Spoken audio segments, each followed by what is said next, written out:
एक बार नदी ने समुद्र से बड़े ही गर्वीले शब्दों में कहा, बताओ, पानी के प्रचंड वेग से मैं तुम्हारे लिए क्या बहा कर लाऊं? तुम चाहो तो मैं पहाड़, मकान, पेड़, पशु, मानव आदि सभी को उखाड़ कर ला सकती हूँ। समुद्र समझ गया कि नदी को अहंकार आ गया है। उसने कहा, यदि मेरे लिए कुछ लाना ही चाहती हो तो थोड़ी सी घास उखाड़ कर ले आना। समुद्र की बात सुनकर नदी ने कहा, बस इतनी सी बात, अभी आपकी सेवा में हाजिर कर देती हूँ।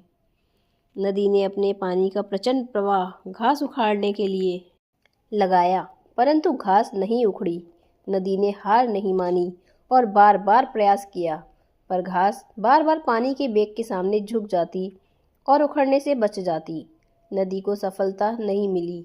थकी हारी निराश नदी समुद्र के पास पहुंची और अपना सिर झुकाकर कहने लगी, मैं मकान, वृक्ष, पहाड़, पशु, मनुष्य आदि बहाकर ला सकती हूँ, परंतु घास उखाड़ कर नहीं ला सकी, क्योंकि जब भी मैंने प्रचंड वेग से घास पर प्रहार किया, उसने झुककर अपने आप को बचा लिया और मैं ऊपर से खाली हाथ निकल आई।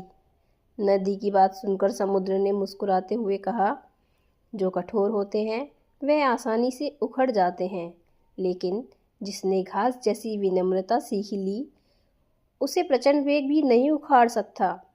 समुद्र की बात सुनकर नदी का भी घमंड चूर चूर हो गया। विनम्रता अर्थात जिसमें लचीलापन है, जो आसानी से मुड़ जाता है, वह टूटता नहीं। नम्रता में ही जीने की कला है, शौर्य की पराकाष्ठा है। नम्रता में सर्व का सम्मान संचित है। नम्रता हर सफल व्यक्ति का गहना है। नम्रता ही बड़प्पन है। दुनिया में बड़ा होना है तो नम्रता को अपनाना चाहिए। संसार को नम्रता से जीत सकते हैं। ऊंची से ऊंची मंजिल हासिल करने के बाद भी अहंकार से दूर रहकर विनम्र बने रहना चाहिए।